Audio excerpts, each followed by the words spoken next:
What if you can experience true intimacy right now, even if you're not married? Maybe you've been waiting until marriage for physical intimacy, but the waiting has taken longer than you expected. Maybe you've wondered, is there a hope for me? Or will I even find a godly man who's also willing to wait? Or maybe you've already made mistakes in your past and you're carrying shame because you feel like you've disqualified yourself from experiencing the kind of love and intimacy you once hoped for. But what if your past doesn't disqualify you? What if you don't have to wait for a husband to experience being fully known, deeply loved, and truly intimate? Let's look at what true intimacy really is, why intimacy with God can begin right now, and how your relationship with Him can actually prepare you for the intimacy that you hope to experience in marriage.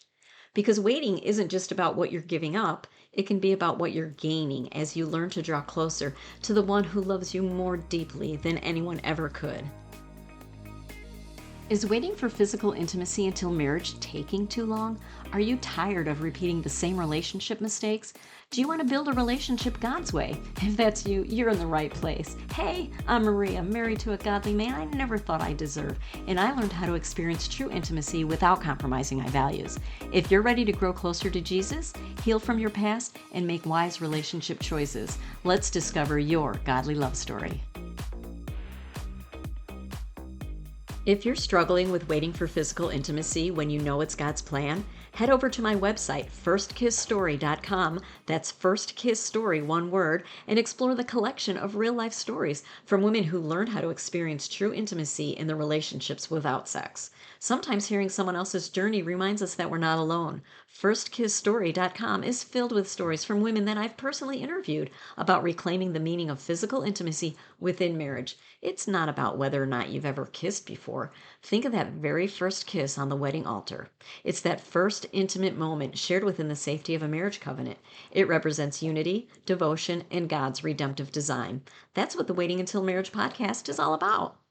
And if you're looking for a community of women who are walking out the same journey, I'd love to invite you to join my private Facebook group. It's a safe place to find encouragement, ask questions, build meaningful friendships, and grow alongside other women who are pursuing God's best for their relationships. To join, simply search Facebook for Women Choosing Abstinence Until Marriage. I'll also include a direct link in today's show notes. When you hear the word intimacy, what comes to mind? True intimacy isn't limited to just physical intimacy. You may immediately think of intimacy as sex or physical closeness with a man, but it's much broader. It's kind of the same with purity. It's not just sexual purity, but it's purity of heart or spiritual purity. Intimacy is being known, being loved, being seen, being vulnerable, being connected, and close. You can have this with God right now. In fact, He desires to have this with you right now. As an unmarried woman, you can experience true intimacy without sex. One of the women that I interviewed for firstkissstory.com, she came to understand this through her own experience. This is what she told me. The heart of marriage, purity, and holy passion is to mirror Jesus' relationship with us. Think about that. What does marriage mirror? Our relationship with Jesus. Where does our ability to love come from? From experiencing His love for us first. This woman I interviewed then told me that our focus should be on how much He loves us. It's from that place that we get to fall in love, love others, and love ourselves. Doesn't hearing that change the way we think about waiting? We're not simply waiting for the opportunity to experience intimacy with a man. We're learning what love looks like by first receiving God's love. You can experience true intimacy without sex. You don't have to wait for a husband to experience being truly known and loved. Many women talk about the pain of waiting for a husband, and maybe you've thought some of these things. Is there hope for me? I'm waiting for marriage and it's taking longer to find my husband than I hoped. I guess I'll just prepare to be single the rest of my life. It's so hard to find a godly man. Do men who re-wait even exist anymore? Men have the same issues that women do, where they've lost their virginity, but then they make the decision that they want to wait for their future spouse. These are all valid concerns, and believe me, I hear you. I had the same thoughts.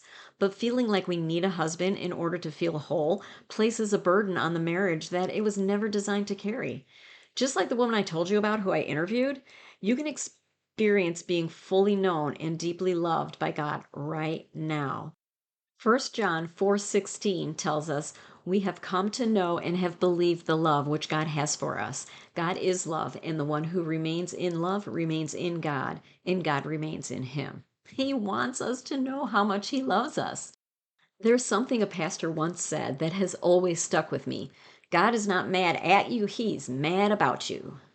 You can experience true intimacy without sex. Your past doesn't disqualify you from true intimacy with God. You may be thinking, I've already messed up.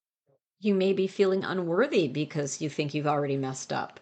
Or you may be thinking, I've already slept with people before giving my life to Jesus, so I can't have that on my wedding night. Or you might be thinking, once you've had sex, that's it. And so your thought is, hey, I'm not pure, I'm ruined, I might as well just keep doing it. You may have lost your virginity, but you haven't lost your ability to experience intimacy with God. And your past does not determine whether God can redeem your future. Shame is a lie from the enemy who's trying to keep you from moving forward. It whispers in your ear, making you believe, because I messed up, I can't get close to God anymore. I'm already damaged goods. Here's what God's telling you: come close. He is drawing you closer to him, not pushing you away. He doesn't even see your past mistakes. Psalm 103:12 tells us, as far as the east is from the west, so far has he removed our transgressions from us. Have you ever figured out how far east is from the west?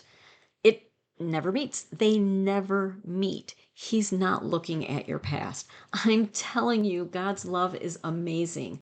You can experience true intimacy without sex because waiting can become a place where your intimacy with God grows. So instead of asking, what am I missing because I'm not having sex? You can see all the things you're learning by drawing close to God. You're learning about trusting him with the outcome and not trying to make things happen yourself. You're learning to cast all your cares on him because he cares for you. And that's in 1 Peter 5:7. Listen to how the Amplified Bible says it.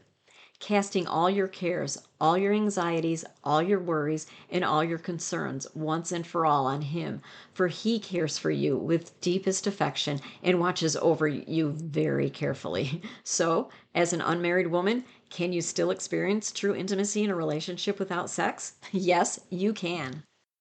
Intimacy with God doesn't replace marital intimacy, it prepares you for it. This isn't about not needing marital intimacy. God wants to give that to you if that's your desire. Just don't make marital intimacy responsible for giving you what only God can give you. When you understand that your identity, worth, security, and deepest sense of being loved comes from God, you can enter marriage ready to share intimacy rather than looking to a husband and his physical affection to complete you. And the same should be true of the man you marry. Marriage isn't about two half people coming together and hoping that the other person will make them whole. It's about two people who are finding their wholeness in God, coming together to become one. So don't settle for just any man. Look for a man who is pursuing God, growing spiritually, and seeking to become the man that God has called him to be. Just like you're becoming the woman that God has called you to be. Another episode has come to an end, and there's so much more I want to share with you. Visit firstkissstory.com, where you'll read stories of women that I've interviewed who also learned how to experience true intimacy in the relationships without sex. Share with me through the contact section of the website which story impacted you the most and what topics you'd like to hear on this podcast. To join a community of women who are walking this same journey, head over to my private Facebook group, Women Choosing Abstinence Until Marriage, also linked for you in today's show notes. Hey friend, I'm really glad you were here today. If this episode spoke to you, would you take 30 seconds to share it with someone who's trying to do relationships God's way too? If you have a moment, leave a quick review on Apple Podcasts or wherever you listen. If you haven't already, follow the Waiting Until Marriage podcast so you don't miss what's coming next. It means so much to me knowing that this is helping you walk in healing and faith. All right, I'll meet you back here next week for another episode. Let this be one step closer to the love story God has written for you.